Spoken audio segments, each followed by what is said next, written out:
Bismillahirrahmanirrahim. Assalamualaikum warahmatullahi wabarakatuh.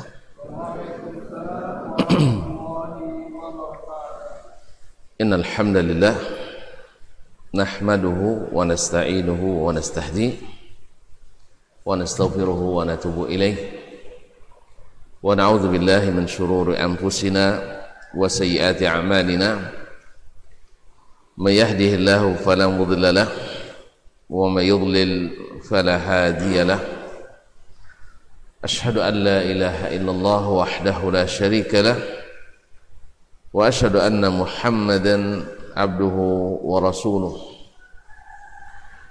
لا نبي ولا رسول بعده يا أيها الذين آمنوا اتقوا الله حق تقاته ولا تموتن إلا وأنتم مسلمون يا أيها الناس اتقوا ربكم الذي خلقكم من نفس واحدة وخلق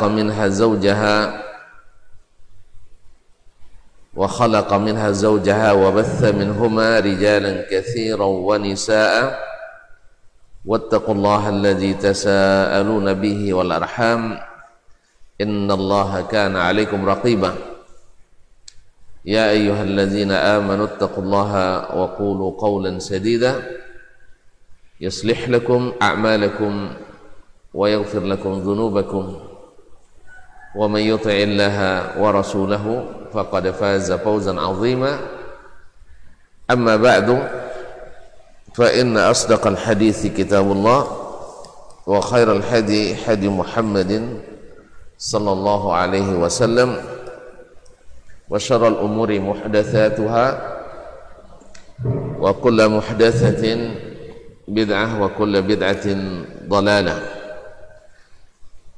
Ma'asyiral muslimin wal muslimat, bapak dan ibu-ibu, saudara-saudara dan saudara-saudari jemaah Masjid Riyadhul Jannah, taman-taman surga. Semoga semuanya masuk surga, ataupun yang mendengarkan atau menyaksikan melalui media dimanapun berada. Alhamdulillah, di pagi ini kita diberikan rahmat Allah Subhanahu wa Ta'ala, diguyuri hujan yang sedikit membuat keraguan ngaji pendak. Ya, akhirnya saya datang aja Ustaz. Kalau tidak ngaji, pergi sholat. Kalau ngaji, kita teruskan. Jadi pada tuan-tuan terlanjur, biarlah saya sendiri yang terlanjur kan. Tapi alhamdulillah, ternyata kita teruskan. Mudah-mudahan Allah berikan berlipat ganda kebaikan, pahala dan keridhaannya. Amin. Ma'asyiral muslimin, ma'asyiral muslimat, rahimanillah wa iyyakum. Tentu puja dan puji syukur kita kepada Allah. Kita ikutkan pula dengan salawat dan salam kepada baginda Rasulullah sallallahu alaihi wasallam. Allah sendiri yang menyuruh kita, bahkan Allah sendiri yang mencontohkan langsung kepada kita. Innallaha wa malaikatahu yusalluna 'alan nabi ya ayyuhalladzina amanu sallu alaihi wa sallimu taslima. Sesungguhnya Allah dan para malaikatnya selalu mengucapkan salawat kepada Nabi. Wahai orang-orang yang beriman, ucapkanlah salawat dan salam kepadanya dengan sebesar atau dengan sebanyak-banyaknya. Kaum muslimin dan muslimat dirahmati Allah, alhamdulillah, dalam serial mencintai sunnah Rasulullah sallallahu alaihi wasallam, kita sudah banyak belajar bersama dan mendengar kenapa kita mesti mencintai Nabi alaihi salatu wassalam, dan bagaimana pula hakikat daripada mencintai sunnah Nabi alaihi salatu wassalam. Telah pula kita sampaikan bahwa mencintai pribadi Nabi tidak otomatis mencintai tuntunan dan sunnah Rasulullah Sallallahu Alaihi Wasallam. Tapi bila mencintai sunnahnya, otomatis mencintai pribadinya dengan izin Allah SWT. Sudah pula kita sebutkan bahwa mencintai Nabi dan mencintai sunnahnya adalah kesempurnaan iman, adalah kesempurnaan iman. Bahkan kita diwastikan mencintai Rasulullah SAW dan ajarannya lebih daripada mencintai anak, istri, orang tua dan seluruh keluarga, bahkan dari seluruh manusia. Dan sudah kita bahas pula apa sebab yang membuat kita mencintai Rasulullah SAW. Banyak sebab, baik sebabnya yang bersifat syar'i, yaitu perintah Allah untuk mencintai Rasulullah SAW, dan perintah Allah untuk mengikuti sunnah Rasulullah SAW. Telah kita sebutkan pula bahwasanya ada faedah-faedah dan manfaat-manfaat yang banyak berguna bagi kita yang mencintai sunnah Rasulullah SAW. Di antaranya bahwa kita mesti selalu nak menggali dan selalu mempelajari apa-apa yang membuat kita mencintai Nabi alaihi salatu wassalam. Baik mempelajari kepribadiannya, mempelajari sirah dan sejarah hidup dan dakwahnya, atau mempelajari hukum serta hikmah daripada syariat atau sunnah yang telah diwariskannya.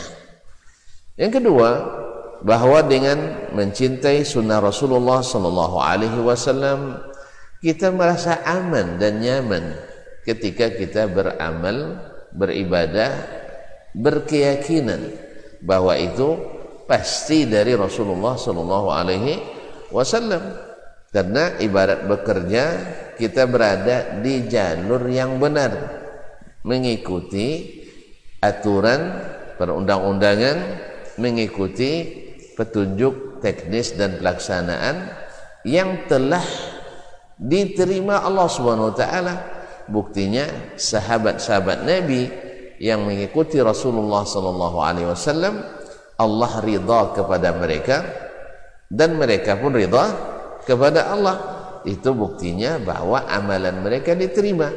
Maka dengan demikian kita dengan mencintai sunnah Rasulullah SAW tersebut dan kita ikuti, lalu kita amalkan, kita terasa nyaman, tak perlu ada keraguan, bahkan mungkin menghilangkan banyak dari khilaf, daripada perselisihan yang berkepanjangan di dalam tubuh umat Islam. Ini terbukti ketika di zaman Nabi SAW yang jadi patokan mereka dalam berkeyakinan, dalam beramal ibadah, dalam bertindak laku dan berinteraksi, dalam bermuamalah, akhlak dan adab, rujukannya tidak lain kecuali Rasulullah SAW.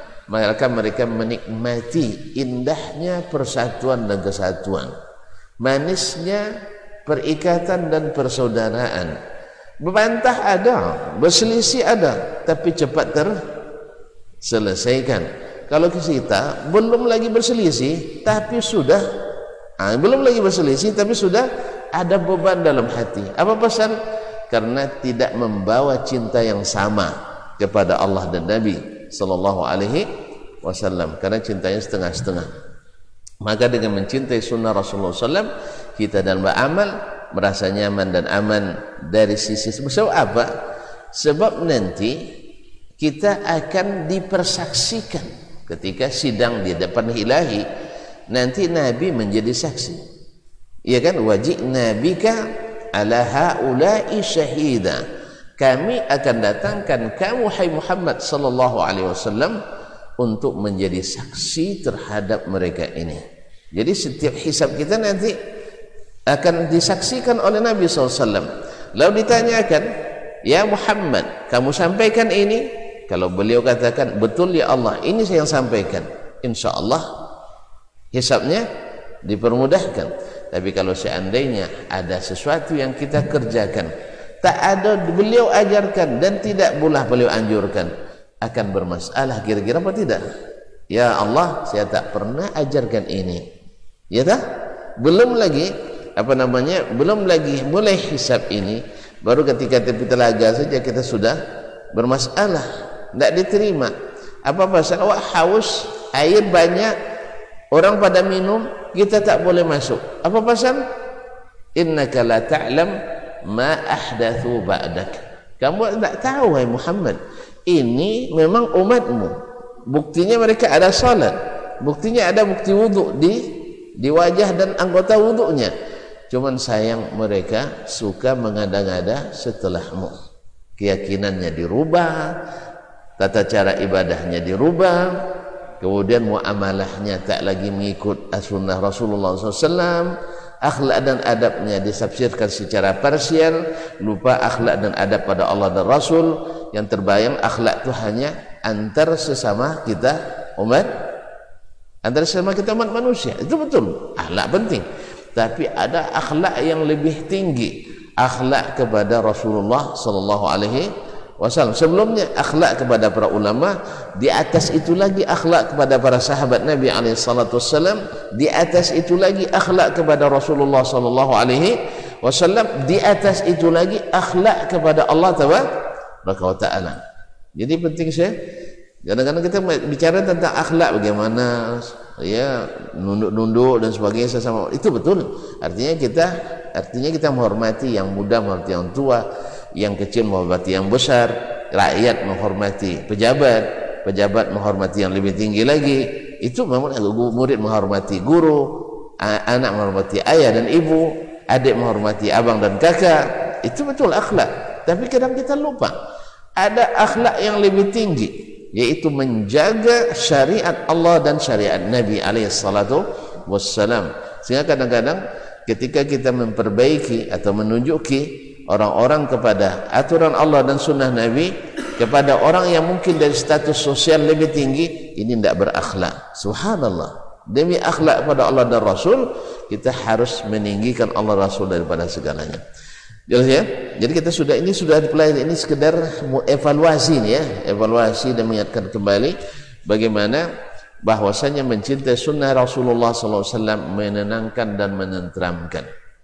Yang ketiga, dengan mencintai sunnah Rasulullah SAW, dan ini bila sudah rata di kalangan dan di hati umat Islam, maka kita akan sangat mudah dipertemukan dan dipersatukan. Sebab Nabi ketika menyebut akan terjadi perselisihan di antara umat, apa solusi yang dia berikan? Alaikum bisunnati wa sunnatil khulafa'ir rasyidin al-mahdiyyin min ba'di tamassaku biha addu 'alaiha bin nawajis. Nanti kamu yang hidup setelahku akan melihat perselisihan yang banyak. Perselisihan itu lahir karena keluar dari sunnah Rasulullah SAW. Mulai berselisih jalur utama, maksud saya keluar dari jalur utama. Jalur utama itu apa? Perkataan Nabi, perbuatan Nabi, dan persetujuan Nabi. Ini kan jalur utamanya. Ini kan jalur utama. Bila ditemukan dalam perkataan Nabi, dalam perbuatan Nabi, dan dalam persetujuan amal sahabat yang disetujui oleh Nabi SAW. Nah, bila keluar dari yang tiga ini terjadi ijtihad. Bila jauh keluar dari jalur utama, akan terjadi khilaf yang berterusan. Maka di saat itu Nabi katakan alaikum bisunnati. Kalau kalian nak menghilangkan atau meringankan atau meminimalisir khilaf ini, caranya tidak ada yang lain kecuali pegang teguh kembali ke sunnahku dan sunnah para khulafa ar-rasyidin. Jadi ilman wa amalan wa tatbiqan, secara ilmu kemudian amalnya dan prakteknya. Ini kadang banyak yang kata, oh saya tahu itu, dia bilang belum nenekmu lahir saya dah tahu itu, katanya. Betul juga ya, kalau nenek kita lahir dia dah tahu nih. Bukan belum kita lahir, nenek kita belum lahir dia bilang dah tahu. cuman dia tak mengikuti. Ilmu tak akan pernah bermanfaat kalau tidak diikuti. Antum tahu sunnah Nabi tak diikuti bermanfaat? Hah? Saya tahu sunnah Rasulullah SAW bahwa salat berjamaah terus. Oh tahu saya, tapi antum tak salat berjamaah, ada guna? Ada gunanya? Tak ada kan? Antum tahu bahwa bersedekah setiap pagi itu sangat bermanfaat. Oh saya dah tahu tuh sejak pesantren saya sudah hafal itu. Cuma tak pernah melakukannya. Jelas ya? Tahu antum bahwa akhlak kepada orang tua bagus, tapi kasar-kasar orang tua. Bukan tahu tak guna dah. Yang tahu adalah mengikuti, karena dan mengikuti itu bukti cinta yang terpatri.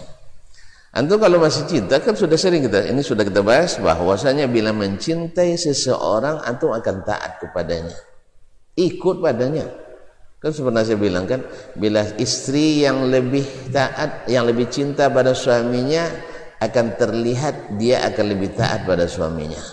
Sebaliknya bila suami yang lebih mencintai istri, dia akan menjadi taat pada istrinya. Abang jenis yang mana?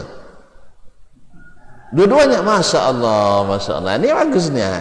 Ini pasangan harmonis nih. Dia taat suami istri, istri taat suami. Allah, semoga Allah berkahi ya. Semoga Allah berkahi keluarga antum. Ma'asyarul kiram dirahmati Allah SWT. Ini di antara manfaat-manfaat yang kita dapatkan dari mencintai sunnah Rasulullah Sallallahu Alaihi Wasallam. Kita akan terus belajar, ingin mengetahui supaya cinta kita tidak cinta bertepuk sebelah tangan. Dan kedua, kita akan merasa nyaman.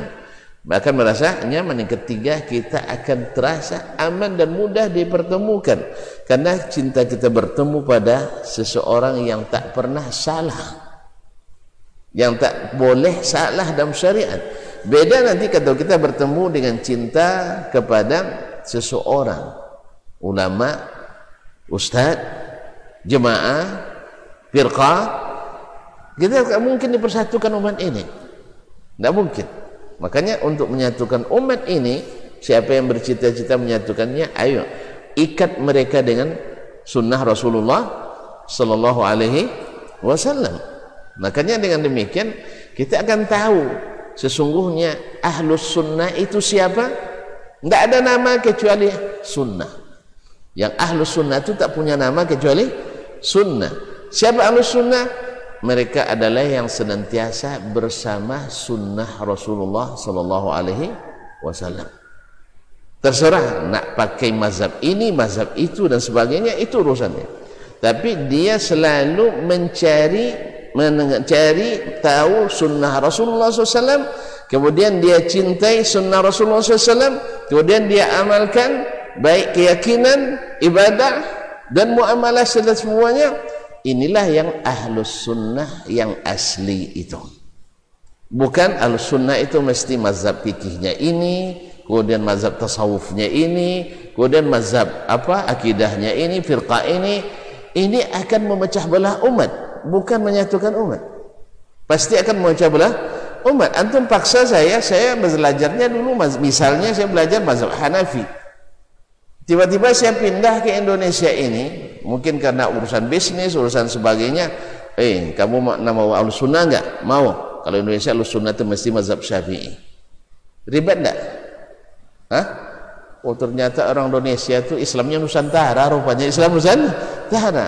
Ini versi baru nih, Islam Nusantara versi baru. Yang benar adalah ahlus sunnati wal jamaah, mereka yang senantiasa menegakkan sunnah Nabi SAW. Catat dia. Jadi tidak ada nama lain bagi ahlus sunnah kecuali sunnah. Kalau enggak nanti kadang-kadang salah ngomong mereka bahwa ahlus sunnah di Indonesia mesti ormasnya, misalnya mesti ormas ini. Keluar dari ormas ini tidak ahlu sunnah. Ada kan? Ada yang salah ngomong kan? Ada yang salah ngomong. Dia bilang kalau enggak dari ulama ini jangan terima. Apa pasal? Bukan ahlu sunnah. La haula wa la quwata illa billah. Ini memecah atau menyatukan ini? Hah? Memecah atau menyatukan? Memecah. Akhirnya nanti pas pergi pula ke Arab Saudi kita misalnya, Ya, Ahlus Sunnah di Arab Saudi fikihnya mesti Hambali. Rasain tuh. Jadi siapa yang masuk batas teritorial Arab Saudi otomatis pindah ke mazhab Hambali. Kalau tidak dapat cap. Paham tak? Kalau tidak dapat cap bukan ahlu. Rela tak antum orang Indonesia pas masuk Arab Saudi kan mazhabnya Hambali kan, bagi haji atau umrah. Sebab habis itu nanti dikasih cap. Anta mazhabnya apa? Oh, kami Indonesia Syafi'i. Berarti selama di sini Anda mesti Hambali. Sebab mazhab Hambali, mazhab Ahlus Sunnah di Arab Saudi mesti, lalu dicap nanti bukan Ahlus Sunnah. Marah enggak? Minimal sedih antum. Akhirnya akan terbis dalam hati antum, ternyata umat Islam itu tidak satu ya. Ternyata ada Islam lokal, ada Islam interlokal. Akhirnya ini semakin merusak yang seperti ini. Makanya Ahlus Sunnah itu tak punya nama kecuali As-Sunnah.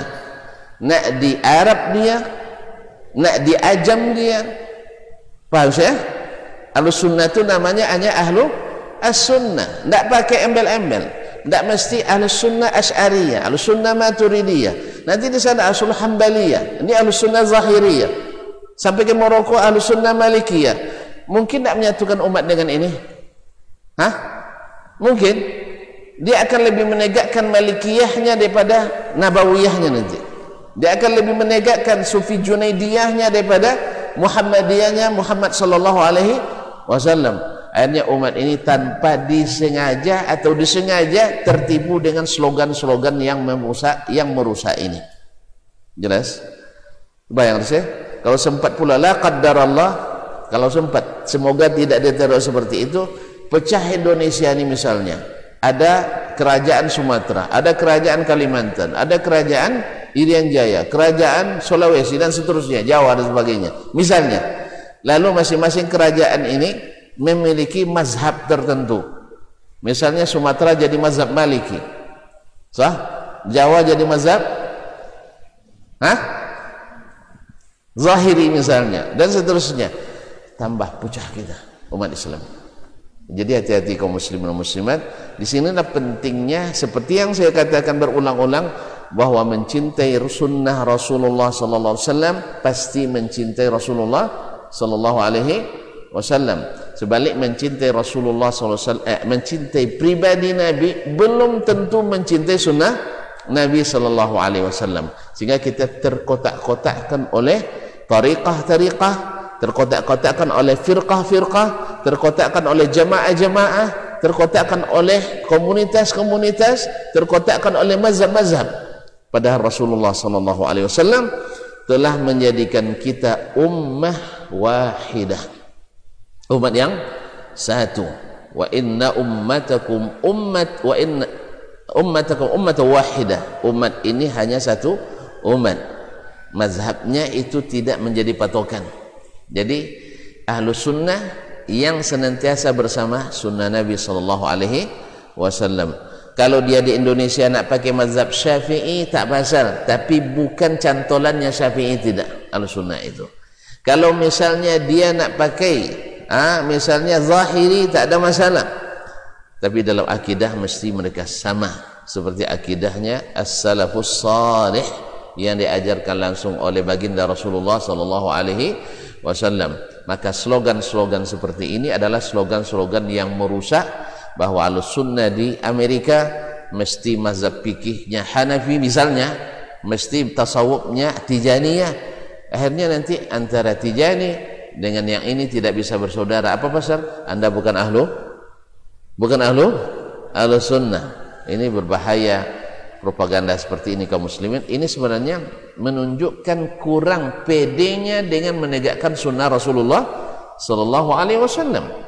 Kurang percaya diri dengan hanya memegang sunnah Nabi sallallahu alaihi wasallam. Karena kita tahu kalau disebut sunnah Nabi, otomatis nanti yang lain-lain itu harus berguguran, karena kita mesti menjadikan patokan cinta kita kepada Rasulullah sallallahu alaihi wasallam. Kita ukur ini sunnah, mazhab ini sunnah apa tidak di dalam masalah ini? Ternyata tidak.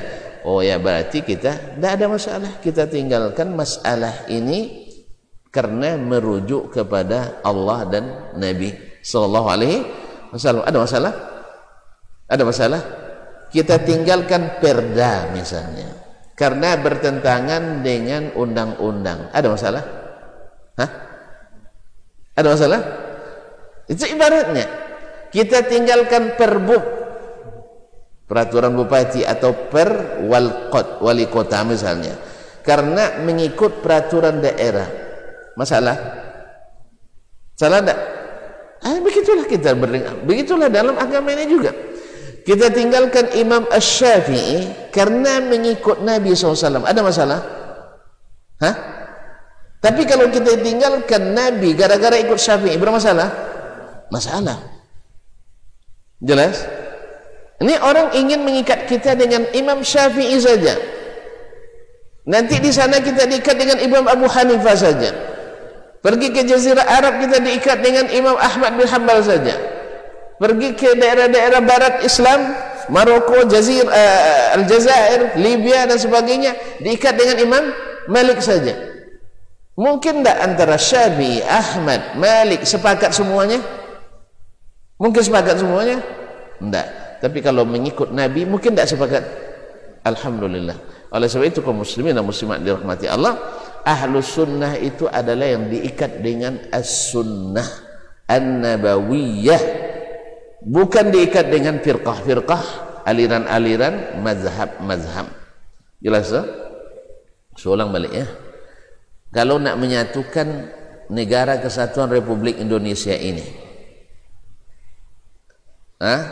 apakah dengan mempertahankan peraturan-peraturan daerah ini yang bertentangan dengan undang-undang dasar? Paham? Kan kita negara ada undang-undang dasar, lalu dibuat perda tapi bertentangan dengan undang-undang dasar, menyatukan tak? Bila terjadi perselisihan antara kita, maka rujukannya adalah peraturan daerah masing-masing, gitu. Kembali ke undang-undang yang lebih tinggi. Jelas ya? Kalau tidak nanti pecah kita.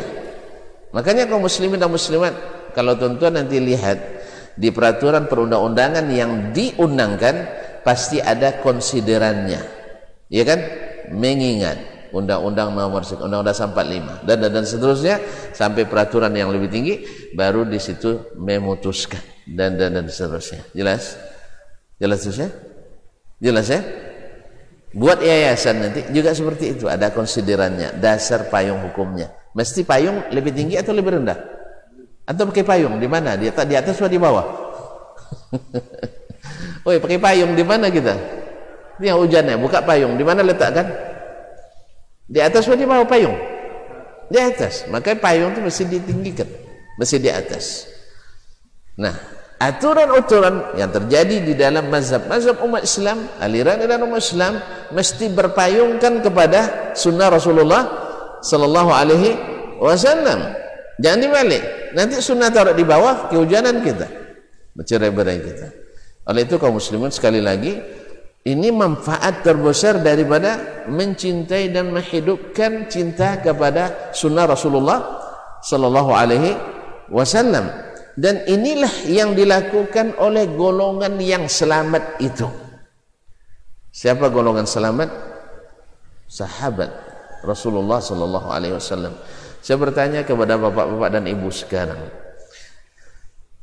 sahabat Nabi alaihi salatu wassalam, pernah enggak mereka berbeda pendapat? Alhamdulillah. Pernah ya? Betul lah. Pernah enggak berbeda pendapat? Baik.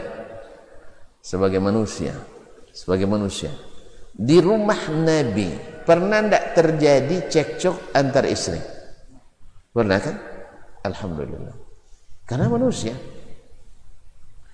Nah, sahabat pernah ikhtilaf dalam suatu masalah, tapi pernah tidak mereka punya aliran-aliran beragama? Saya ulang, Ada aliran Abu Bakriyah, aliran Umariyah. Hah? Misalnya ini i'tiqad akidahnya Imam Utsman bin Affan Al-Utsmaniyah. Ada? Ada enggak? Enggak ada. Tahu enggak Bapak dan Ibu apa rahasianya? Apa rahasianya? Hah? Semua merujuk ke Rasulullah sallallahu alaihi wasallam. Semuanya merujuk ke Rasulullah SAW. Datang dalam suatu musafir,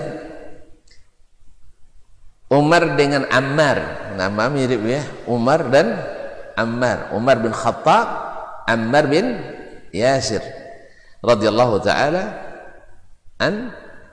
anhuma. Baik. Mana yang lebih alim, Umar atau Ammar? Umar. Iya, mana lebih mulia, Ammar apa Umar? Umar radhiyallahu taala. Ada yang ragu? Enggak ya? Alhamdulillah. Mana yang lebih duluan Islam, Ammar apa Umar? Khilafiyah ya. Ammar lebih duluan masuk Islam. Tapi Allah berikan keutamaan ke Umar. Dia saja yang datang kemudian lebih hebat dari yang datang duluan. Betul ya? Atau misalnya mana yang duluan masuk Islam, Umar bin Khattab dari Abu Hurairah?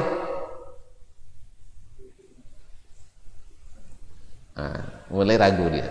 Saya bilang lah, Abu Hurairah Islamnya di Madinah, Umar Islam di Makkah. Mana yang dulu masuk Islam? Umar. Alhamdulillah, paham ya? Baik. Abu Hurairah Islam setelah Khaybar. Khaybar tahun ke-5 Hijriah. Tapi mana yang banyak riwayat hadisnya? Loh, kok bisa? Padahal Umar lebih banyak bersama Nabi, kan itu ya? Lebih hebat dari Abu Hurairah bertingkat-tingkat. Tapi kok bisa Abu Hurairah lebih banyak hafalannya? Nggak usah payah-payah lah. Ada punya anak itu yang hafiz? Belum ada. Nah, yang punya anak yang hafil Quran 30 juz tapi bapaknya enggak hafiz, ada enggak? Ada ya? Ada enggak? Anaknya hafiz umur 9 tahun, ayahnya anaknya hafiz 30 juz, umurnya baru 9 tahun. Ayahnya hafiz juz 30, umurnya sudah 60 tahun. Ada enggak? Ada. Mana yang lebih duluan ngaji, ayah atau anaknya? Mana yang lebih duluan belajar Quran, ayah apa anaknya? Ayahnya. Kecuali ayahnya baru masuk Islam, itu urusan lain. Tapi pada umumnya ayahnya lebih duluan masuk belajar Al-Quran. Itu biasa itu. Jelas? Baik. Sekarang kembali ke masalah kita tadi. Antara sahabat dan sahabat ada perselisihan pendapat, betul? Betul? Tetapi kenapa mereka tidak mengasaskan tariqah, jalan khusus, atau firqah, golongan khusus, atau mazhab? Kenapa? Kenapa? Karena rujukannya satu. Siapa? Rasulullah sallallahu alaihi wasallam. Makanya ketika dalam perjalanan Ammar dan Umar sama-sama mimpi. Tapi bukan mimpi sembarangan, mimpi naik pesawat. Itu pernah mimpi naik pesawat? Enggak paham ya? Istilah kami di pondok dulu itu namanya mimpi naik pesawat. Enggak paham ya? Pahamnya alhamdulillah. Yang mewajibkan mandi, enggak paham? Alhamdulillah. Belum juga paham ya, bahaya lagi. Mimpi susah juga mempraktekannya. Kaum muslimin dan muslimat, mimpi yang mewajibkan keduanya mandi. Mereka musafir, diutus oleh Nabi dalam satu misi, sama-sama mimpi, tidak ada air. Lalu tentu karena tidak ada air, Umar berijtihad, menunda sholat. Ammar berijtihad, dia pakai logika. Kalau mandi wajib mesti membasuh atau menyiram seluruh tubuh. Kan wudhu kan tidak seluruh tubuh kan, hadas kecil cukup wudhu, hadas besar dengan mandi. Kalau wudhu kan basuh muka, tangan, usap kepala, basuh kaki. Maka tayamum dari wudhu kan menurut yang dia tahu adalah cukup anggota wudhu. Kalau mandi mesti seluruh anggota badan. Akhirnya yatamarrag fit turab, dia lumuri badannya dengan tanah. Bayang itu berkubang di ya, dia lumuri seluruh tubuhnya dengan tanah. Ini ijtihad beliau, belum dapat ilmu dari Nabi alaihissalatu wassalam. Umar lain enggak, Umar dia tunda salat sampai ketemu Rasulullah sallallahu alaihi wasallam. Nah, apakah kedua-duanya diterima oleh Rasulullah sallallahu alaihi wasallam? Enggak. Nabi jelaskan itu salah. Makanya ijtihad yang menurut kita baik dan benar mesti diukur dengan sunnah Rasulullah SAW, karena tidak semua yang benar menurut sahabat diterima oleh Rasulullah Sallallahu Alaihi Wasallam. Maka keedah asal baik diterima Allah itu keedah tidak benar. Sebab tidak semua yang menurut sahabat baik diterima oleh Rasulullah sallallahu alaihi wasallam. Jelas tak? Nah, sebagian kita masya Allah asal baik pasti sunnah. Tidak, karena tidak sedikit yang dikerjakan sahabat lalu tidak disetujui oleh Rasulullah sallallahu alaihi wasallam. Maka kebaikan yang disetujui Rasul itu betul diterima, tapi kebaikan yang tak disetujui Rasul tidak. Kebaikan yang menurut kita baik tapi belum ada persetujuan itu juga belum lulus secara undang-undang, belum lulus. Oleh sebab itu disinilah perlunya mempelajari sunnah Rasulullah SAW. Apa kata Nabi SAW? Lalu Nabi ajarkan, innama kana yakfika an taqula biyadayka hakadha. Cukuplah kamu sebenarnya memukulkan kedua tanganku ke tanah seperti ini. Fadaraba biyadayhi alat sa'id. Nabi memukulkan dua tangan ke tanah. Thumma nafakha fihima, beliau tiup. Thumma masaha bihima wajhahu wa kaffaihi. Berarti selesai tidak masalah? Selesai masalah? Segala qiyas yang dipakai tadi karena ada nas dari Nabi tidak dipakai lagi, sehingga lahir kaedah dari para ulama, idza warada nas atau la qiyasa ma'an nas, tidak boleh lagi pakai qiyas kalau sudah ada dalil yang sahih dan sharih.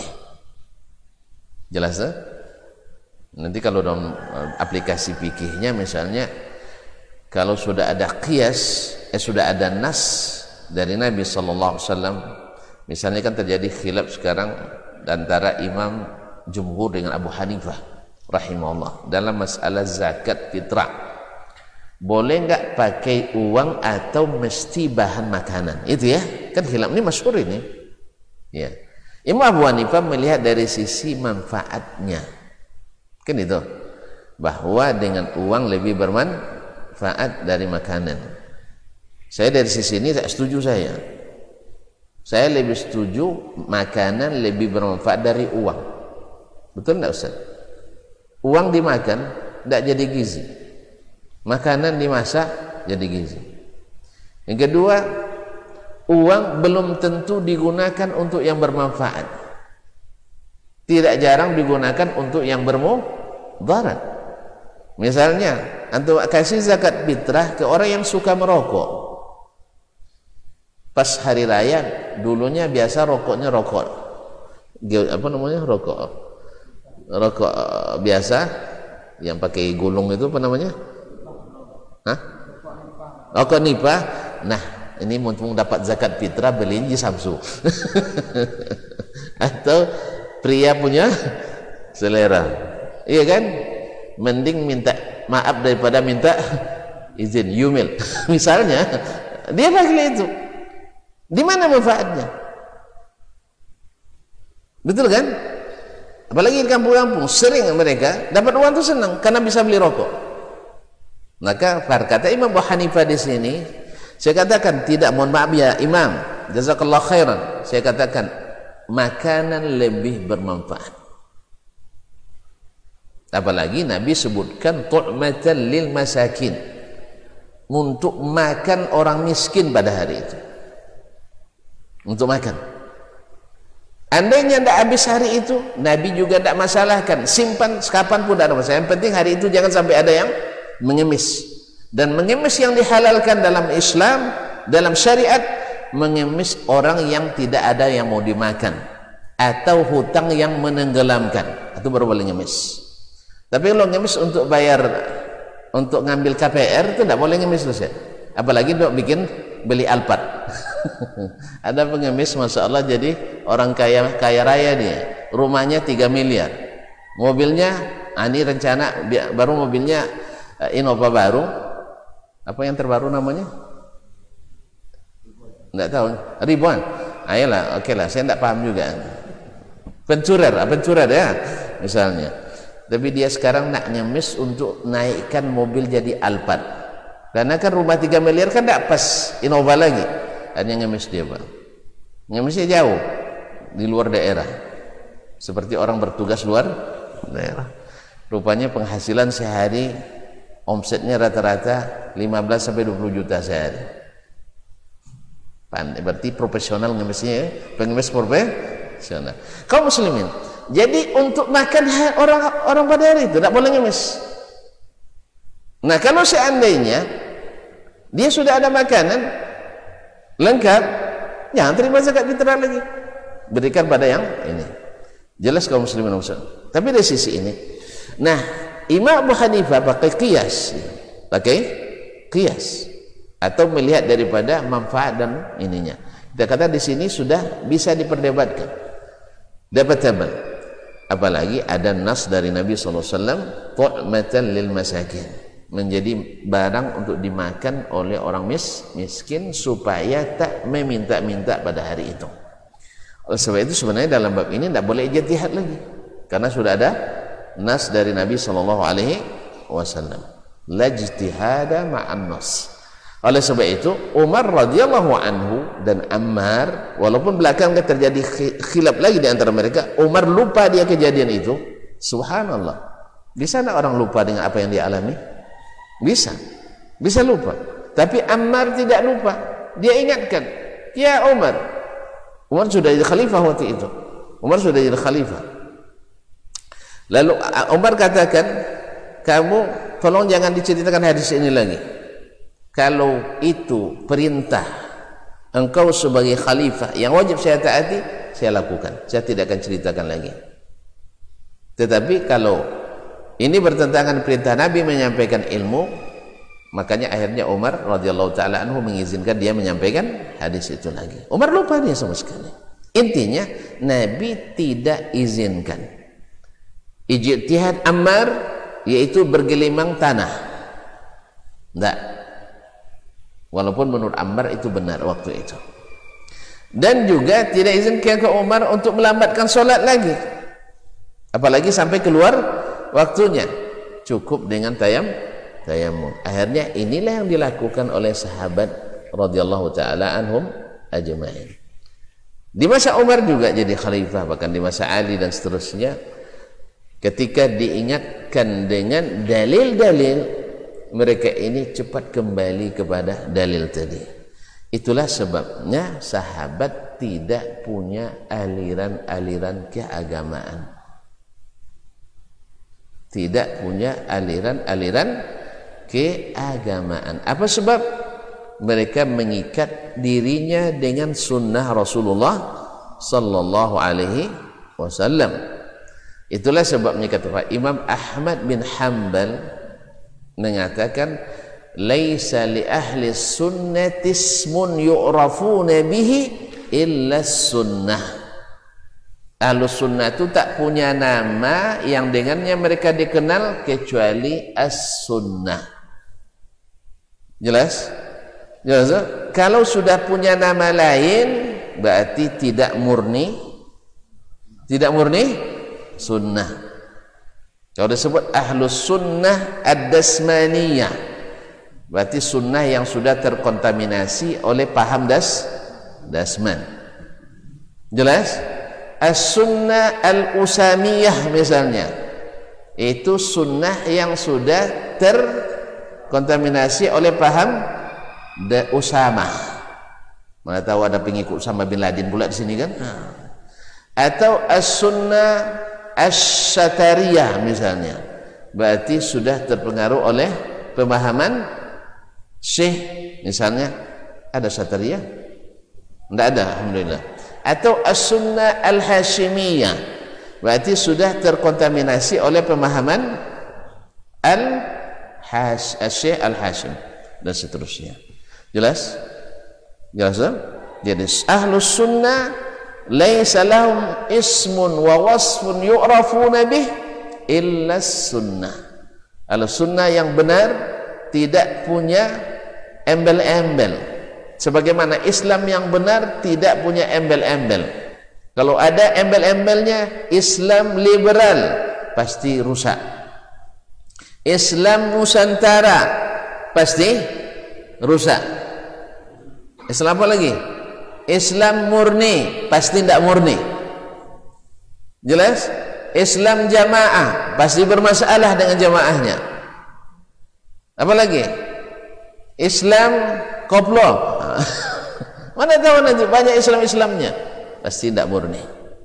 Yang Allah ridai, wa raditu lakumul Islam madina. Asyik?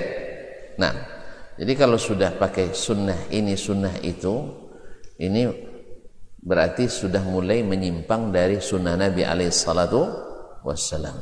Oleh itu hati-hati kita kaum muslimin dan muslimat, karena yang seperti ini justru memecah belah umat, bukan menyatukan umat. Maka satukanlah seperti kata Imam Malik rahimahullah, la yusliha akhir hadzal ummah illa ma saluha bi awwaluha. Akhir umat ini takkan salih, takkan baik sampai mereka membaikkan dengan apa yang dulu mereka baik umat pertama. Mereka baik dengan Al-Quran dan Sunnah, maka ikat mereka dengan Al-Quran dan Sunnah. Inilah faedah terpenting kaji kita pagi ini, bahwa ahlus sunnah adalah yang mengikat diri dengan sunnah Nabi SAW. Soal nama, antum nak masuk Muhammadiyah misalnya, tidak ada masalah. Antum nak di ormasnya di NU, tak ada masalah. Atau ormasnya di ini dan itu, tidak ada masalah. Tapi ahlus sunnah bukan diikat dengan itu. Justru itu harus diikat dengan sunnah. Oh, saya ikut organisasi ini karena selalu menjunjung tinggi sunnah Nabi SAW. Mantap. Jelas? Jelas tuh? Itu hanya sekedar antum di yayasan ini, masjid ini, masjid itu. Walaupun lebih bagusnya kita dihimpun saja dengan Al-Quran dan Sunnah. Cuman kita hidup di zaman organisasi, yayasan sebagai legalitas. Maka jangan diikat dengan asabiyah tadi. Jangan diikat dengan fanatisme golongan dan dengan partai dan sebagainya. Tapi ikutilah, bukan asabiyah, tapi istiqamah di atas sunnah Nabi SAW.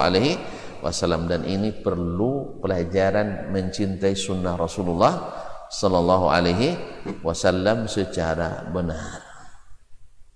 Saya kira ada paham. Kita selesai sampai di sini aja. Ya, karena sudah jelas.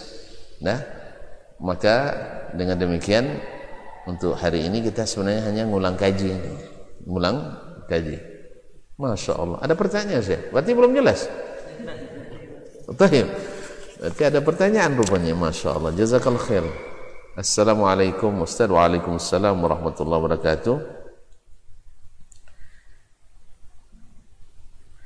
Minta penjelasan dan dalil yang menerangkan terkait hal-hal yang boleh dilakukan oleh ahli waris pasca seseorang meninggal dunia. Saya butuh referensi yang kuat tentang hal ini karena saya melihat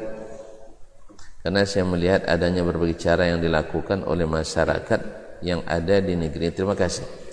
Pada umumnya yang dilakukan oleh masyarakat pada umumnya ia disolatkan 4 kali takbir, kemudian dimandikan dengan cara tertentu, kemudian didoakan dengan bacaan yang datang dari Nabi sallallahu alaihi wasallam.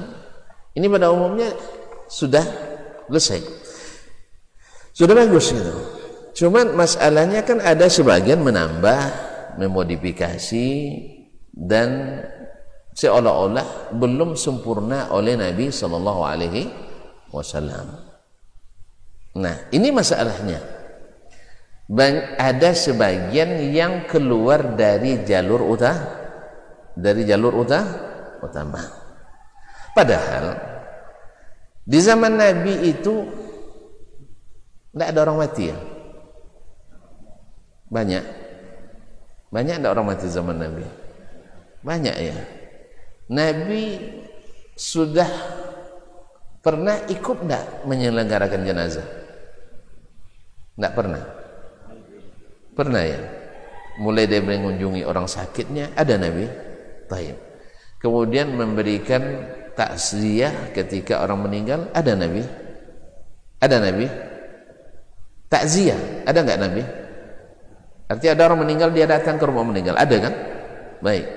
Kemudian mendoakan orang yang meninggal ada Nabi. Nabi mendoakan orang meninggal, ada dia doakan.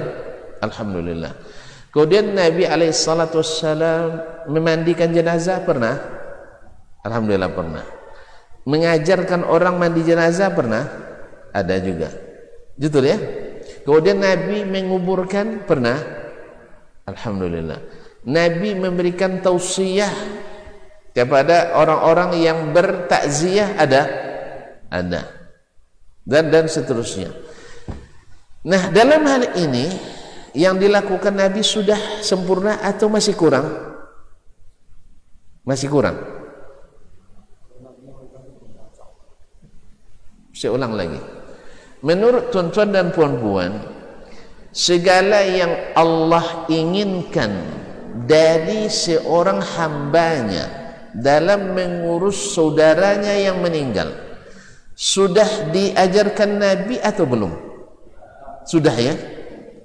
Mana tahu ada yang bilang belum. Nabi bebaskan kita buat masing-masing aja lah menurut keyakinan masing-masing. Ya tak? Sudah atau belum? Sudah jelas semuanya? Ada dalilnya? Oh, dia mulai bingung kalau minta dalil ya. Ustaz aja kena bingung kalau udah minta dalil orang.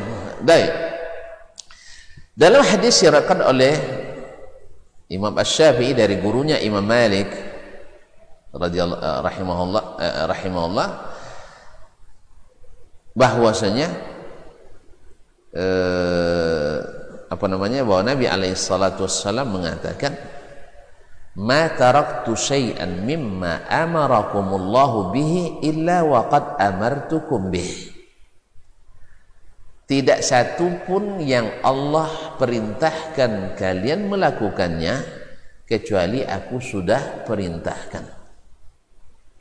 Wa ma taraktu syai'an mimma nahakumullahu anhu illa waqad nahaitukum anhu.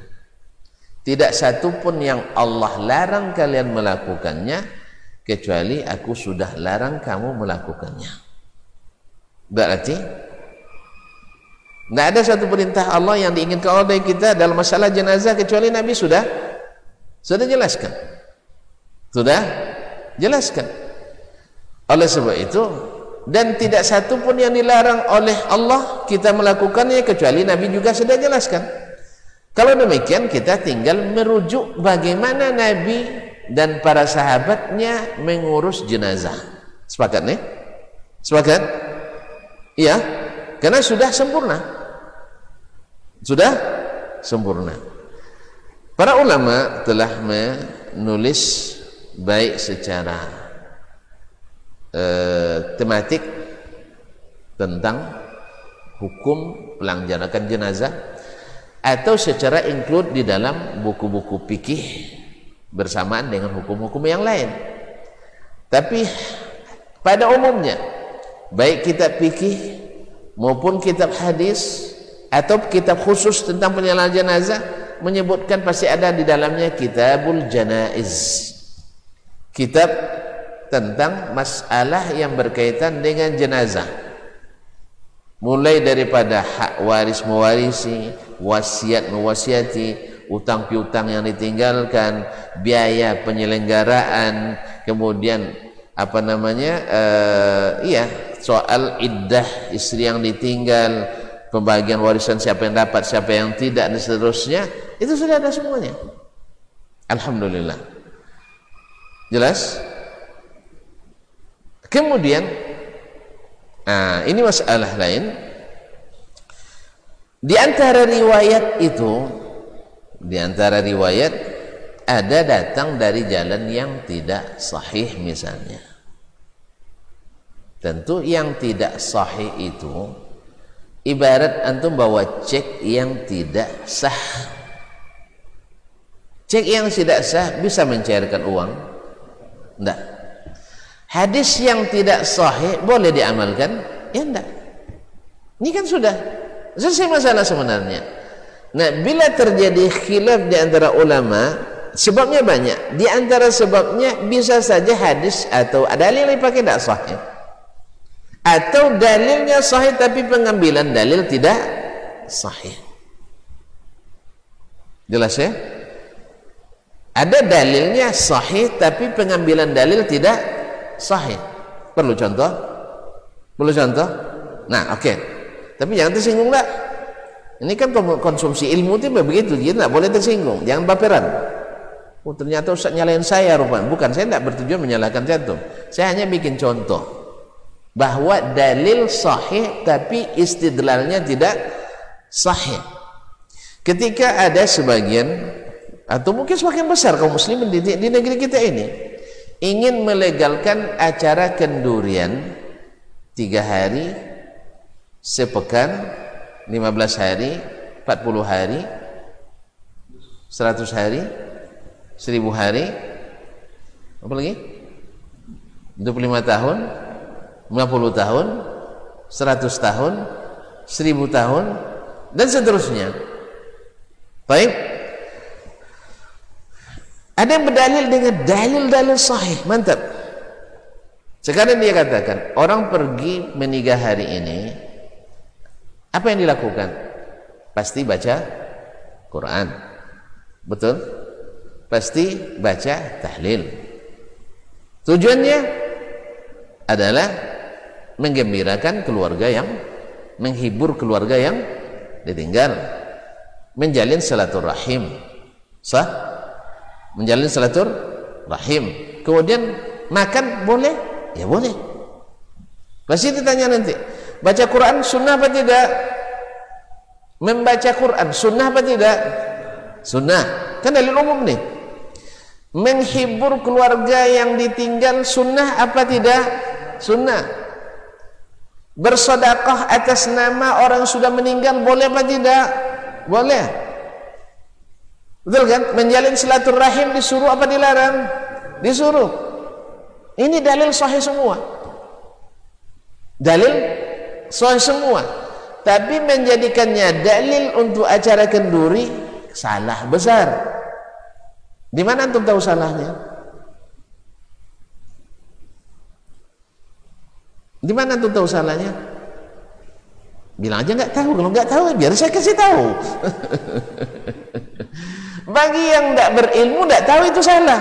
Oh iya ya, perangah dia. Nabi suruh kita baca Quran, betul kan? Siapa qara'a harfan min kitabillah kutiba lahu hasanah. Siapa yang baca satu huruf Al-Quran dituliskan satu kebaikan. Satu kebaikan sama dengan 10 kebaikan. Dilipat gandakan. Sekarang antum melarang orang baca Yasin di sana. Menyalahi sunnah antum melarang orang baca Yasin, baca Quran. Kemudian menyambung silaturahim, kewajiban yang sangat wajib. Karena tak masuk surga orang yang memutus silaturahim. Dalilnya tidak usah banyak, sejibun dalilnya. Betul? Taib. Makan di rumah orang boleh mana? Bukan boleh lagi, dianjurkan. Sampai-sampai menjadi pintu besar untuk masuk surga, suka kasih makan. Kan begitu? Iya nak? Kalau antum nak masuk surga dengan selamat, salat malam, tebarkan salam, kemudian kasih makan orang. Hah? Sahih semuanya. Lalu di mana datangnya ini tidak boleh? Ayo. Kata bahasa ya, pangan tuh jadinya. Di mana datang tidak boleh? Dengan ilmu yang sahih. Kita balikkan pertanyaannya. Yang mengatakan bahwa menjalin silaturahim itu wajib siapa? Nabi. Pernah enggak Nabi menjadikan acara kenduri 3 hari ini sebagai alat untuk silaturahim? Alhamdulillah tidak. Tidak ada pertanyaan lagi. Berarti Nabi tidak paham ya? Tidak paham bahwa ini penting acaranya. Kalau Nabi tidak paham, antum lebih hebat dari Nabi SAW. Oh enggak, Nabi paham, cuma Nabi sibuk. Kan perang terus. Saya nak tanya ke antum, Nabi berperang berapa kali? Nabi ikut berperang berapa kali? 18 kali. Baik, 18 kali. Ada enggak Nabi tidak perang? Hari-hari Nabi lebih banyak perang atau tidak perang? Banyak perang? Ya Allah ya Rabbi. Ayo kita berhitung hari. Nabi di Madinah berapa lama? Ayo cepat. Nabi di Madinah berapa lama? Hah? 10 tahun. 10 tahun berapa hari?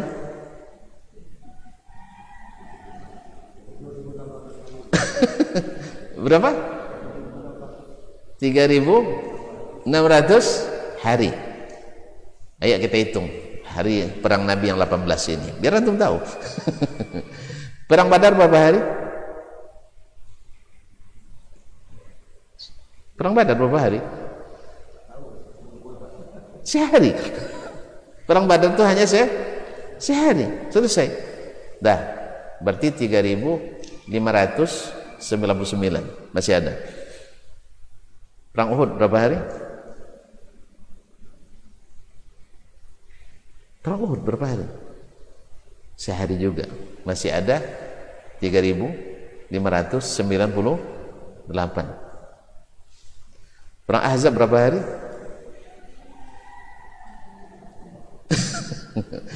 Oke lah, dah tahu tentu, dah pasal dosa gitu ya. Berarti lebih banyak harinya tidak perang atau perang? Alhamdulillah. Karena ada hari-hari persiapannya Ustaz. Lah kita ambil persiapan 18, ambil sajalah persiapannya sebulan. Berarti 18 bulan. Kalau tadi 10 tahun berapa bulan?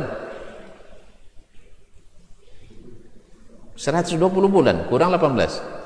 Masih ada 102 bulan Nabi tidak perang. Oke? Berarti sibuk Nabi? Sibuk Nabi? Sibuk Nabi? Sibuk perang? Enggak. Bahkan Nabi sering tidur lepas Isya langsung. Sunnah Nabi tidur langsung lepas Isya. Kalau bisa tidur lepas Isya langsung, sibuk apa tidak? Alhamdulillah, dah jelas ya. Jadi alasannya alasan tak masuk, baik fakta, data dan logika tak masuk. Jelas? Alhamdulillah. Buktinya boleh banyak juga kan. Kaum muslimin dan muslimat. Alasan sibuk tidak ada. Oke, Nabi sibuk perang. Apakah semua sahabat ikut perang? Semua sahabat ikut perang? Tidak tahu juga. Ini perlu belajar sirah Nabi nampaknya. Tidak semua pergi. Ada yang harus menjaga Madinah. Karena Madinah ada orang Yahudi, ada orang munafikin di sana. Berarti tidak semua pergi. Makanya jawaban ini jawaban tidak masuk. Ma'asyarul kiram dirahmati Allah SWT. Karena alasan Nabi sibuk, tidak. Oke, Nabi sibuk, tidak bisa melakukan. Tapi mesti tidak dia menyampaikan? Wajib tidak Nabi menyampaikan? Wajib.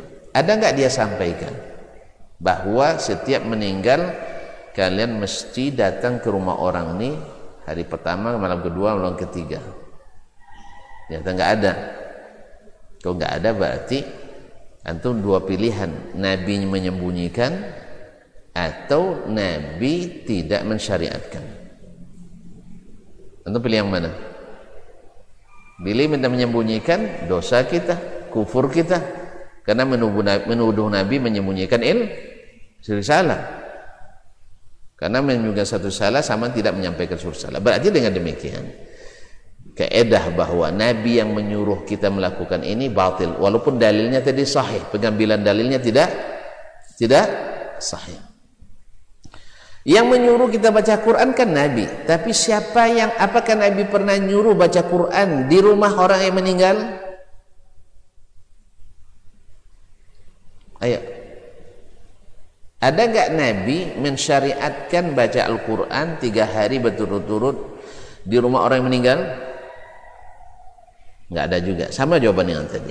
Nabi sibuk? Nggak juga. Nabi nggak paham? Nggak, mustahil. Atau Nabi tahu itu disyariatkan tapi tidak disampaikan? Lebih bahaya lagi. Berarti tidak ada pilihan kecuali bahwa itu tidak disyariatkan oleh Nabi SAW. Jelas? Biar tidak terlalu panjang masalah ini, kita cepat. Artinya apa? Jadi ada kalanya pengambilan dalil tidak benar walaupun dalilnya sahih. Dan disinilah perlunya ilmu secara detail. Nah, kalau tadi pertanyaan minta referensi, alhamdulillah banyak kitab. Di Sahih Bukhari saja ada Kitabul Janaiz. Ya, di dalam Sunan Abi Daud ada Kitabul Janaiz. Di dalam Muslim ada peninggalan jenazah. Tapi kita kan suka yang biasanya sistematis katanya. Gitu ya.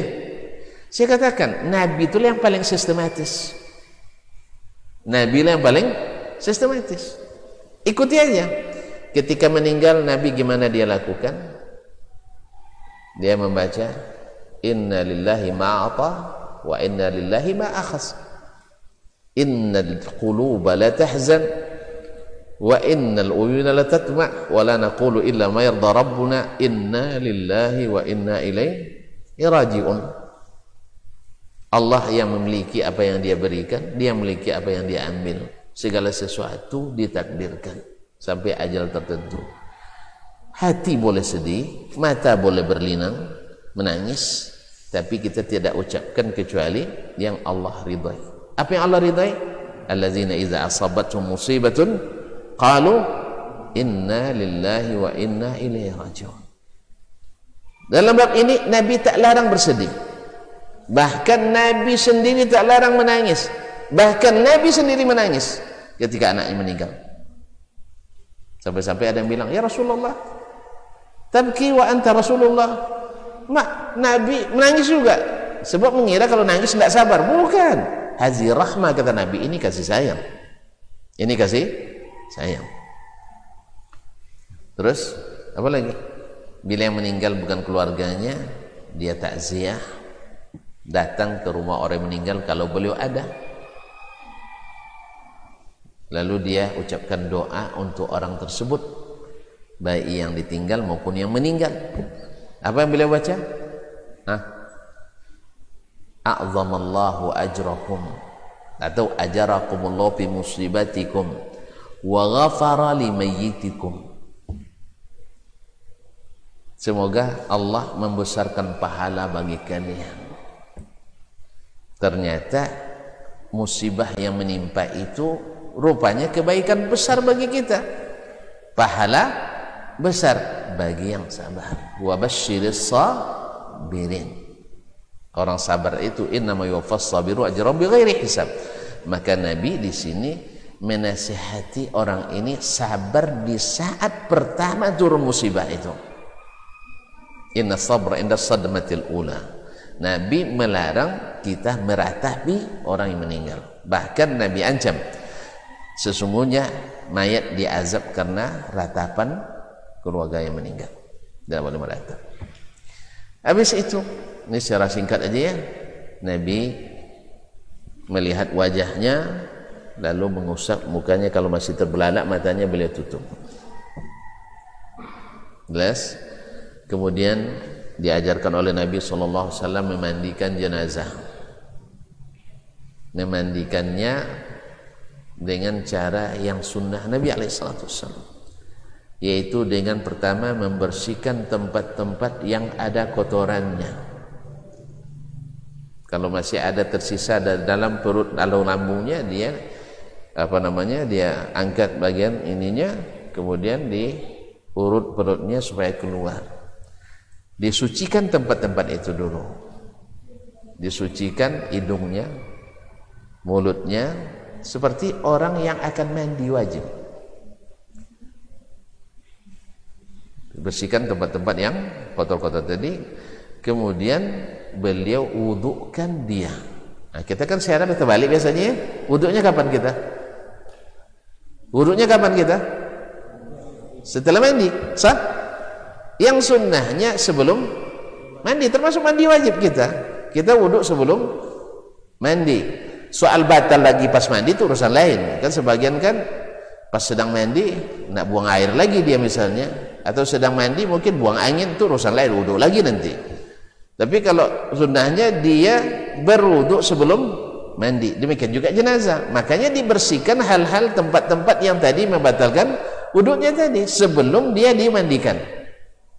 Baik dubur maupun kuburnya dibersihkan. Dengan menggunakan air, menggunakan sabun dan yang mewangikan seperti kapur barus. Ya dah? Nah, setelah itu beliau membawa ke tempat dikafaninya. Kemudian disyaratkan lagi dalam memandikan ini harus orang yang amanah, tak membuka rahasia. Kemudian mesti orang-orang, kalau terbaik orang yang terdekat. Dan tak boleh laki-laki memandikan perempuan, perempuan tak boleh memandikan laki-laki, kecuali suami istri. Terjadi khilaf antara ulama, ini kan karena di luar jalur utama ini ya. Boleh enggak anak kecil yang belum balik dimandikan oleh perempuan ibunya? Ada yang boleh kan, ada yang tidak. Tetapi boleh enggak anak memandikan ibunya yang anak sudah balik, ibunya dia boleh mandikan? Enggak boleh. Sekali mak sendiri enggak boleh mandikan. Sebaliknya juga mak memandikan anaknya laki-laki juga tidak boleh. Jadi ini aturan dari Nabi SAW. Tapi suami memandikan istri boleh? Boleh. Istri memandikan suami boleh? Boleh. Walaupun ada juga khilaf, tapi dhaif dalam masalah ini khilafnya, karena menurut sebagian memberikan alasan kan dia dan tidak mahram lagi. Dengan mati kan tidak mahram lagi, kata. Siapa yang bilang tidak mahram? Yang benar tetap mahram. Buktinya Aisyah radhiyallahu taala anha, ketika Nabi wafat, dia tidur di mana? Tidak tahu ya. Di kamarnya. Nabi kan dikuburkan di kamar tempat Aisyah tidur. Karena para nabi itu dikuburkan di tempat dia meninggal. Meninggal Abu Bakar dikuburkan di samping Nabi, betul kan? Ayah Aisyah. Di saat itu Aisyah masih seperti biasa. Ya, orang perempuan di kamarnya kan dia buka hijabnya kan? Dibuka hijabnya. Masa pakai cadar juga dalam kamar sendiri? Gitu ya? Dibuka hijabnya seperti wanita dalam rumahnya sendiri. Tapi setelah Umar bin Khattab radhiyallahu taala anhu dikuburkan, Aisyah tak pernah lagi buka hijab dalam kamarnya itu. Jelas? Sampai dia pindah rumah. Jadi oleh itu kaum muslimin dan muslimat dirahmati Allah, berarti kalau dikatakan sudah mati tidak mahram, tidak benar itu. Maksudnya pendapat ini lemah. Ala kulli hal, suami boleh memandikan istri, istri boleh memandikan suami, karena Nabi SAW mengatakan kepada Aisyah, andainya kau meninggal sebelumku saya mandikan. Tapi Aisyah meninggal setelah Nabi SAW. Dalam mandikan dikapani dengan kain kapan apapun warnanya, tapi lebih diutamakan yang berwarna putih, dan disunnahkan untuk jumlah yang ganjil. Satu mungkin tak mungkin ya, 3, 5, 7, tak boleh lebih pula, mubazir pula. Nah, kaum muslimin dan muslimat ya, dikafani kemudian disolatkan. Nah, disolatkan ini kan kita Nabi solatkan sebanyak 4 kali takbir. Takbir pertama Al-Fatihah, takbir kedua salawat kepada Nabi, as-salawatul ibrahimiyah, dan yang ketiga doa. Banyak variasi doa yang diajarkan Nabi sallallahu alaihi wasallam, di antaranya Allahumma ighfir lahu warhamhu wa'afihi wa'fu anhu wa akrim nuzul wasi'a mudakhahu jalil, dan tempat tawahu. Allahumma abdilhu zawjan khairan min jawzi, ahlan khairan min ahli, wa daran khairan min dari. Kemudian Allahumma ja'al qabrahu rawdatan min riyadil jannah wa la taj'al qabrahu hufratan min hufarin niran, dan seterusnya doa-doa. Nah, andainya tuan-tuan nak berdoa sempurna itu di dalam sholat. Setelah sholat mayat langsung diangkat di kuburan. Ini disuruh pula lama pula zikirnya setelah. Nah, ini kan keluar dari jalur utama. Kalau antum nak tahu nanti, oh ada dalilnya, ada, tapi bukan dalil untuk itu seperti tadi. Dalil mungkin sahih. Siapa yang melarang tahlil? Ya, tidak ada yang melarang tahlil, nggak ada. Dalil itu mau disunahkan, tapi mengkhususkan untuk penyiraman jenazah seperti ini, itu tidak dalilnya itu. Jelas ya? Kalau nanti berselisih terus umat ini, kalau tidak kembali ke sunnah Nabi, berselisih terus. Semua orang akan bilang dalilnya ada itu, tidak sembarangan. Siapa bilang ulama sembarangan? Tidak. Cuman ulama walaupun tidak sembarangan bisa salah. Bisa salah. Kita tidak mungkin antum kalau nuduh saya nanti sembarangan juga ceramah, tidak mungkin lah. Saya sudah baca buku juga dari malam, dan sebelumnya saya sudah lama belajar. Tidak sembarangan. Tapi mungkin saya salah. Sangat mungkin. Dan saya tidak boleh marah ketika antum mengatakan, Ustaz mohon maaf tadi hadis yang Ustaz baca salah tuh. Ustaz bilang tadi riwayat Imam Bukhari, ternyata riwayat Imam Muslim misalnya. Itu ahlan wa sahlan, itu biasa. Sebagaimana juga orang misalnya bisa menyebutkan ini juz sekian halaman sekian, bisa saja salah. Cuma siapa yang kita meneliti, kan tidak ada yang bisa meneliti kan, buku aja tidak ada. Nah, yang pandai kita ngangguk-ngangguk aja kan, semacam tadi itu. Ya, baca Quran sunnah enggak? Sunnah. Ya kan, silaturahim sunnah, sunnah. Terus kenapa dilarang? Tidak melarang dong, tidak melarang silaturahim. Cuman membuat acara khusus seperti ini itu tidak ada diajarkan Nabi SAW, baik dalam perbuatannya atau dalam ucapannya atau dalam persetujuannya. Tidak ada. Berarti kita mandai-mandai sendiri, kan itu maksud kita. Ma'asyiral kiram yang dirahmati Allah. Oh, ada riwayatnya dari Umar bin Khattab. Di mana dapat? Dalam Syarhus Sudur Imam Suyuti. Kita tanya lagi, Pak Imam Suyuti, Imam Suyuti, jazakallah khairan. Ini riwayat di mana? Ini kok tidak ada dalam kutip kita hadis?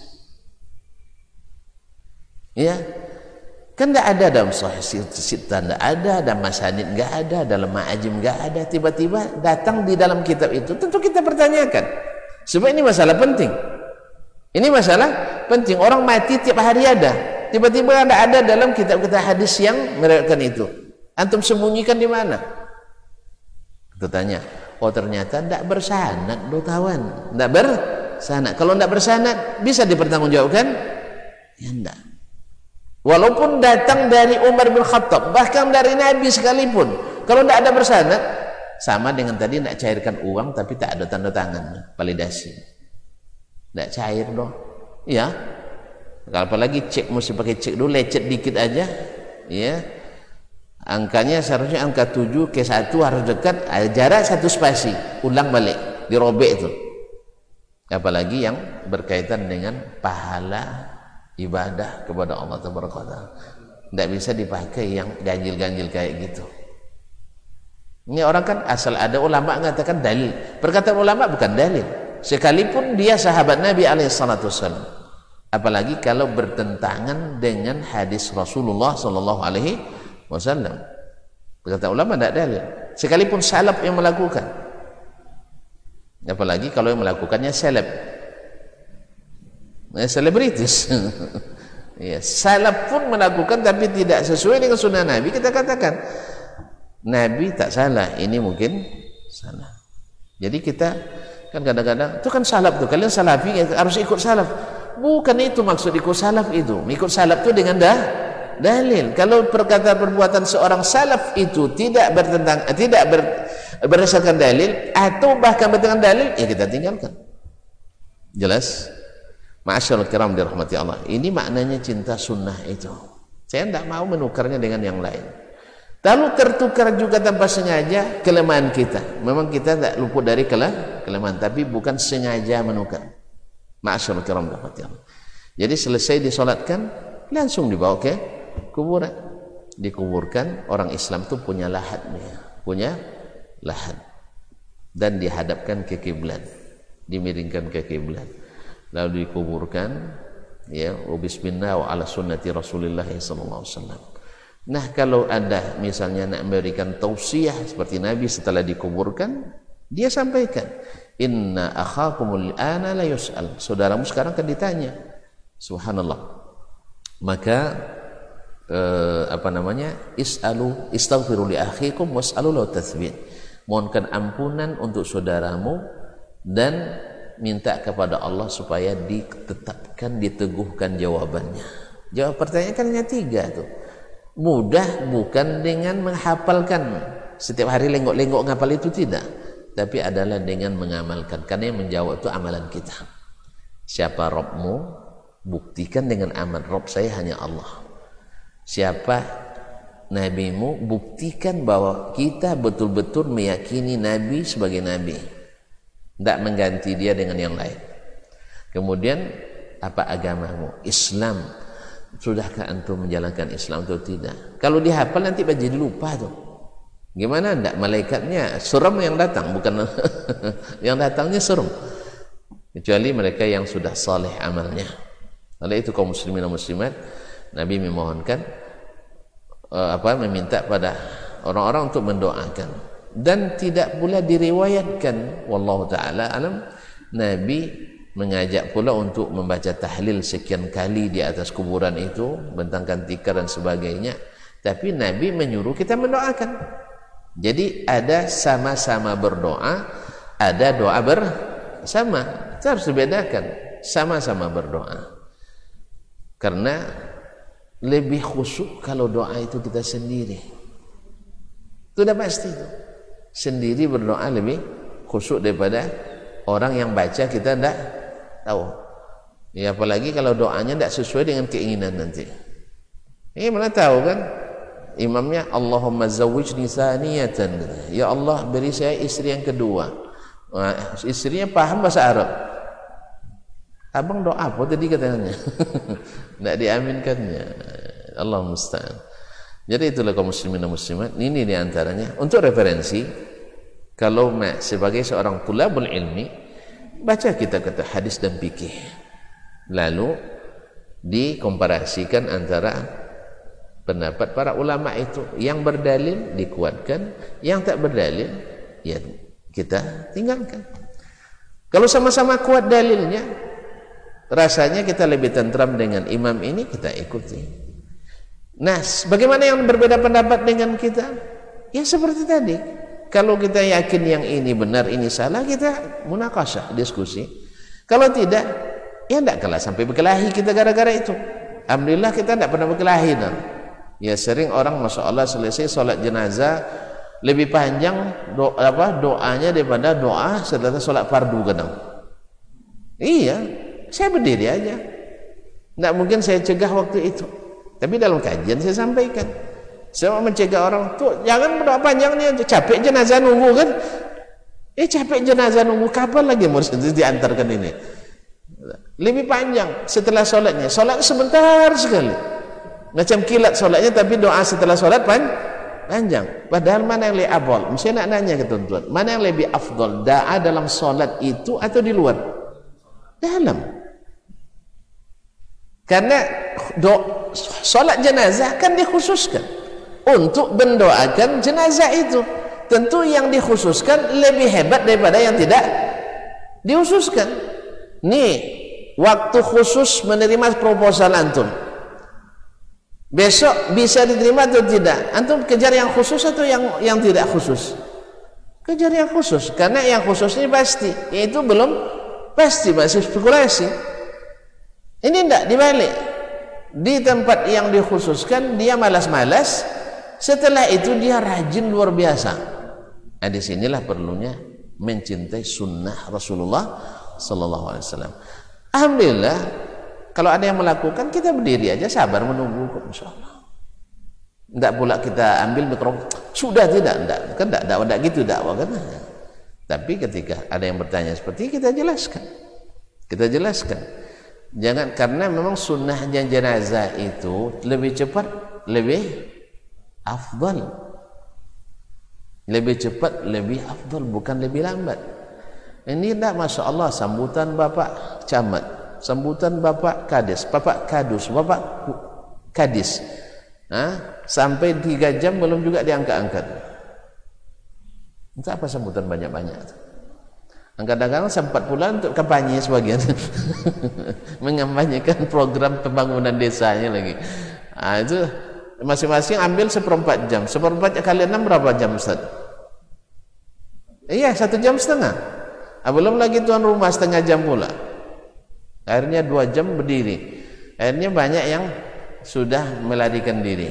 Pasalnya apa? Izin kantor sebentar. Akhirnya fadilat mengantarkan ke kuburan tak didapat. Padahal Nabi tak pernah nyuruh kita panjang-panjang ngurus jenazah itu. Sebab pahalanya bukan dengan panjangnya, pahalanya dengan tepatnya. Gaji kita kan bukan diukur dengan panjang masa bekerja, tapi dengan tepatnya kerja kita. Betul kan? Iya. Walaupun antum masuk bekerja dari jam 7 sampai jam 9 malam, tapi yang dikerjakan tidak sesuai dengan petunjuk SOP-nya. Keluar gaji? Keluar gaji? Ya enggak. Walaupun panjang-panjang tapi tidak disuruh, tak ada SOP dan juklan justisnya, ini amalan sia-sia. Oleh itu kaum muslimin dan muslimat, di sini penting kita untuk senantiasa mencintai sunnah Nabi SAW. Kalau untuk referensi yang khusus-khusus, misalnya ada Ahkamul Janaiz, ini yang saya ketahui, dan masih banyak yang lain.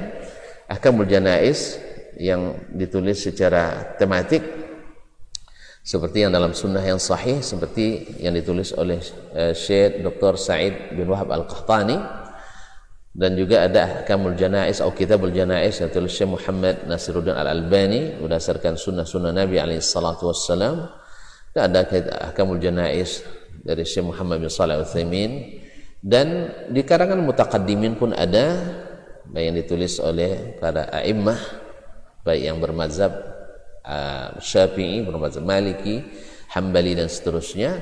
Semua itu bisa dijadikan rujukan untuk menjadikan sebagai tempat kita belajar. Wallahu taala alam, wa sallallahu ala nabiyyina Muhammadin wasallam. Mohon maaf dan terima kasih. Sampai jumpa kembali insyaallah tabaraka wa taala. Wa sallallahu ala nabiyyina Muhammadin wasallam. Wa subhanakallahumma bihamdik asyhadu an la ilaha illa anta astaghfiruka wa atubu ilaik. Wassalamualaikum warahmatullahi wabarakatuh.